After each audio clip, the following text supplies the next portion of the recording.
Hey folks, it's Rod with Power Group. Welcome back on the Pursuit of Wealth, your home for MJ stocks, crypto assets, and interviews. Also home to the best MJ community. Today's Saturday, October 7th. I hope you're having a great weekend. In this video, we're going to do another edition of rapid fire news updates for September 30th to October 6th. Basically, we just talk about what transpired over this time period.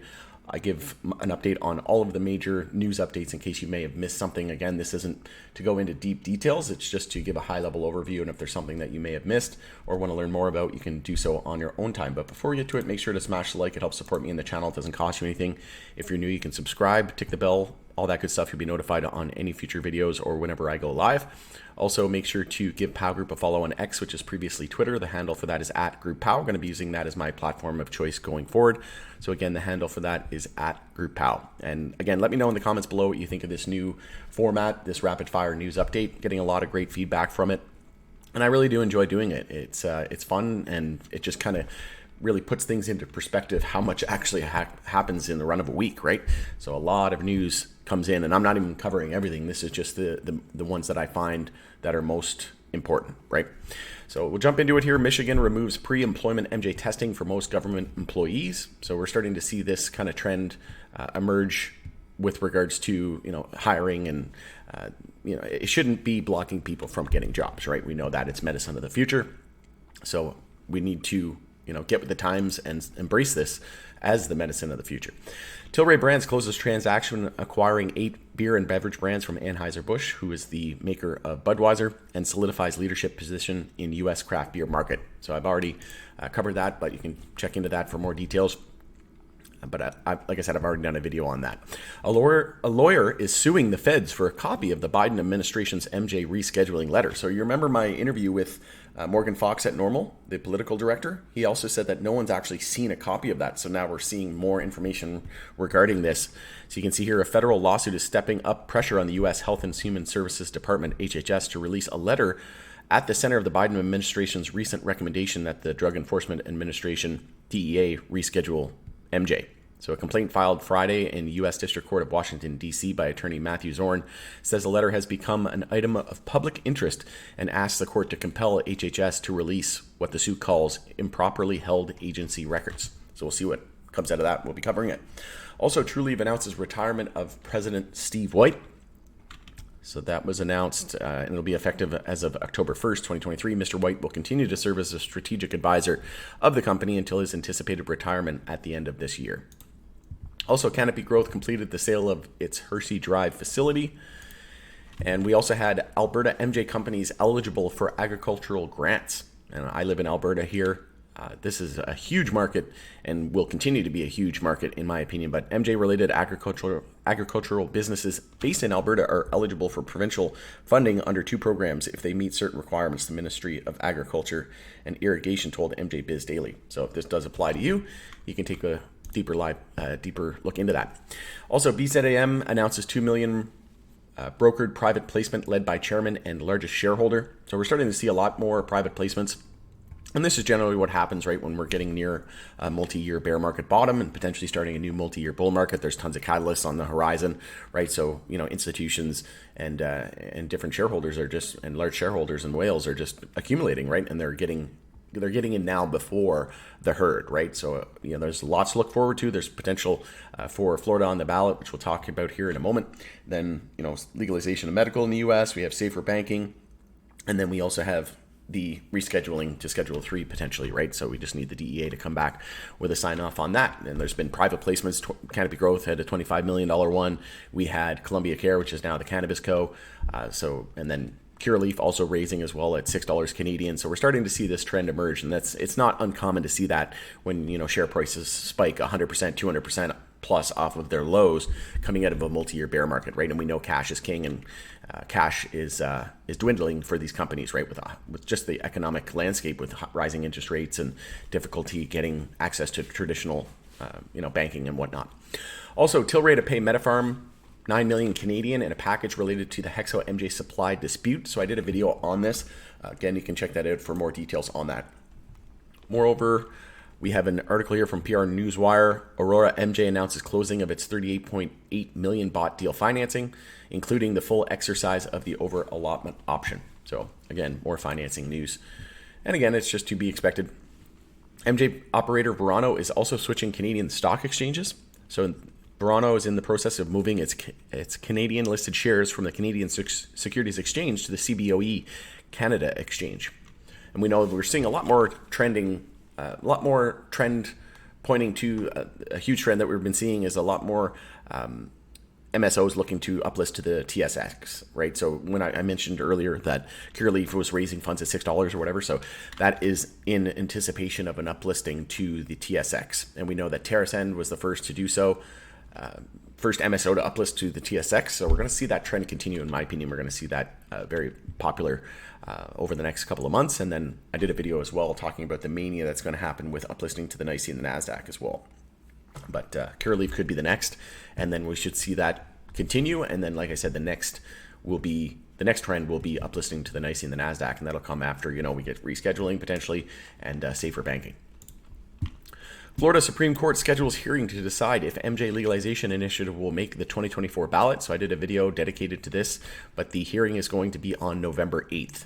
So this lines up with my thinking that we're going to see, we could see safer banking, we could see an update on rescheduling to Schedule 3 from DEA, whether or not they approve of that or sign off on that, or what their response is.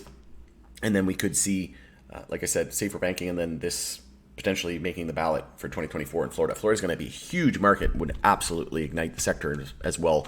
But like I said, all of these major catalysts coming up, MJ Act up for review here in Canada as well, so we could see some improvements with regards to advertising, labeling, packaging, advertising, taxation, that type of thing, right? So all of the stars aligning sort of thing into November. So like I said, I think we're going to find a bottom at some point this month, and then toward November, December is when we're really going to start to see some massive upside, specifically in the MJ space into the end of the year.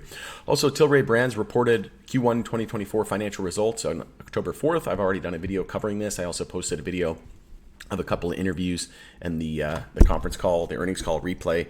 And then I also did a couple of interviews with Erwin Simon. He was on CNBC, and then he was on BNN Bloomberg as well. So if you haven't seen that, you can check that out and check out the video on Tilray Brands earnings results that I did. I give my entire thoughts and opinions and cover that.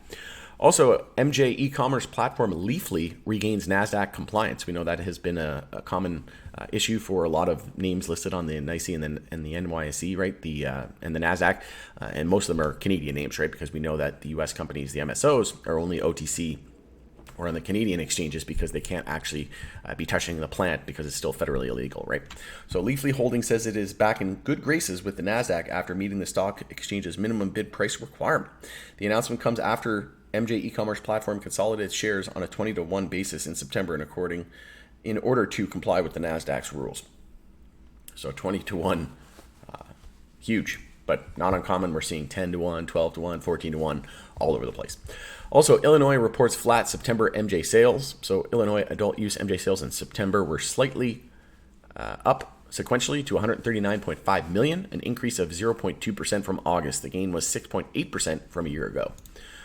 Also, moreover, on sales, we have Maryland record amount of adult use MJ sales in September, but medical sales dipped slightly.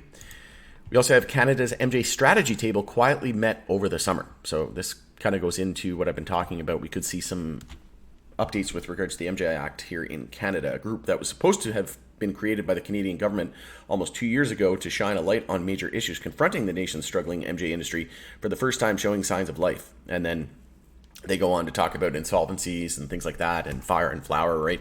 Which was a huge, huge blow to the MJ industry, and just goes to show the sign of the times and how we need to get, even Justin Trudeau and the federal government have said that it's time for the federal government to start to support and embrace and support the MJ industry.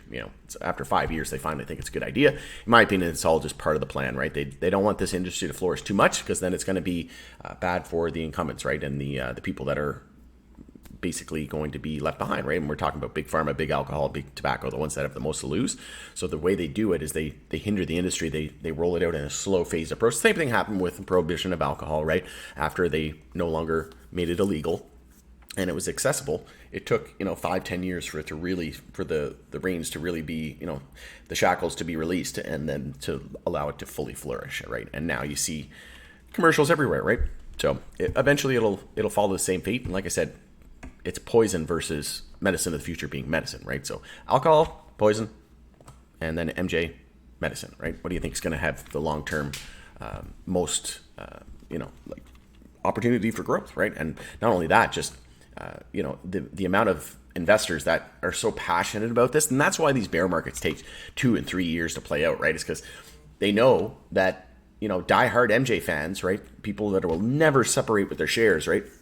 Think of like the most diehard MJ investor.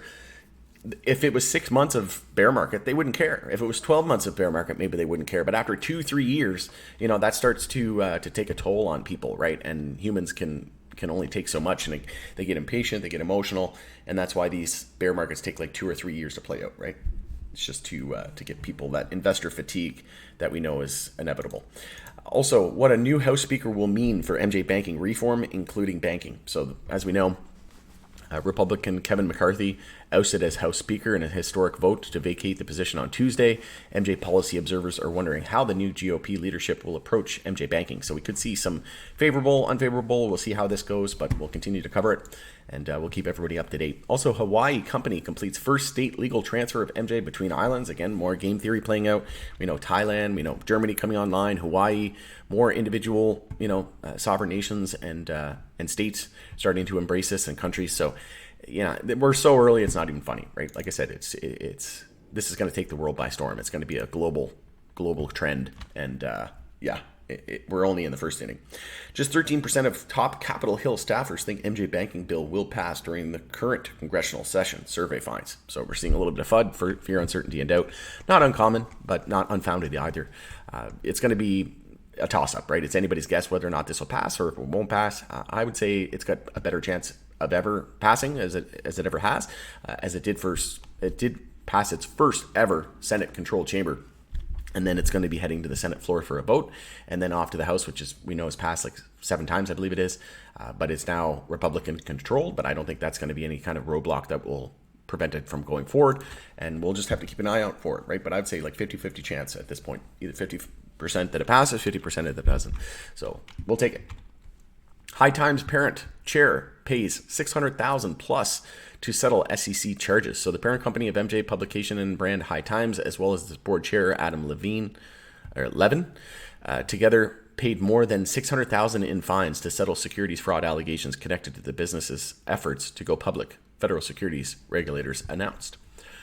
Also, Australian MJ market posts brisk growth in first half of 2023. So Australia, another big market as well that we'll be watching. And again, we're starting to see more and more countries start to embrace this medicine of the future, right? So Australia's medical MJ industry remained in robust health during the first half of 2023, according to the data of the Therapeutic Goods Administration, TGA, the country's medicine and therapeutic regulatory agency, right? So medicine and therapeutic. Medicine of the future. Also, what is the future of MJ tax reform? So there was an article here, Fox Business. You can check this out. Safer Banking Act gives MJ sector bank access. So Pot of Gold interview with Kim Rivers, the CEO of TrueLeave, on Fox Business, and she talks about how she believes it's going to hit the safer banking is going to hit the floor vote, Senate floor soon for a vote, and she said very soon. So we'll see over the next couple of months. Like I said, lining up with that massive end of year bull rally, bull market. Potentially starting and rally in MJ, like I said, into November and December, I think is when we're going to kick into high gear. Also, MJ sales pick up in August. So MJ sales increased 3.5% sequentially in August after increasing 0.8% in July, according to the MJ data analytics firm BDSA. Looking at a per day basis, sales increased 3.5% sequentially since both months have 31 days. In this review, we share the results by state, beginning in the eastern markets and then concluding with western markets. In total, BDSA estimates that sales across the 11 markets totaled $1.83 billion during the month. Wow. Also, Lowell Farms completes convertible debt elimination. So California MJ leader repurchases all outstanding senior secured convertible indebtedness. So this isn't a name that I follow a lot, but it's good to see. We're starting to see more and more companies just kind of get ahead of their balance sheets and their debts and really start to pay that down, right? Cash is king, and we know that it's been a struggle with like I said, with the rising interest rates and just overall inflation and whatnot, cost of goods and everything is just through the roof and should get better, but could get worse before it gets better, in my opinion. But companies that are great stewards of capital are really going to be glad that they were, very, very lean and, just kind of taking that crawl, walk, run approach, right? Just because you want to be the biggest and the fastest, being the biggest, the fastest isn't exactly, a winning solution, right? Which we know. A lot of companies made that mistake early on. Lawmakers and advocates push Biden for more MJ action on 1-year anniversary of its mass pardons and rescheduling review. So again, we're starting to see, more and more companies, more and more countries, right? Big tech, even Apple, Amazon, Uber getting behind it as well. And we're starting to see more and more countries, more and more states, right? So this is great to see. More and more organizations as well. And then finally, Pennsylvania House approves 280E tax cut for MJ businesses over GOP objections. So you can see here, even with opposition, we're still getting things done, right? New Jersey did something similar, and we're starting to see this trend as well, where 280E is really hindering the industry. And as we know, Curaleaf, Boris Jordan, the executive chairman and co-founder, said if it wasn't for 280E, they would have, they would already probably be paying a shareholder dividend, right? So over $340 million paid to the U.S. government under 280E. In this interview here with, Fox Business, with Kim Rivers, she said that they paid over $350 million as well to the U.S. government just under that punitive 280E tax code. So essentially, they get taxed the same amount as a company selling heroin, which is crazy to think about, right? So we're starting to see more and more states, kind of circumvent this and enact legislation that gets around it and a loophole. So again, the more we see individual states start to do this, the more it's going to happen at the federal level, in my opinion. We're more than likely going to see that rescheduling to Schedule 3, which would eliminate 280E, and then eventually it'll probably be descheduled and treated like alcohol and tobacco, right? Which is the ultimate end goal as to where we're going and where we're going to end up. But going down it there, hope you enjoyed this edition of Rapid Fire News Updates. If you did, smash the like.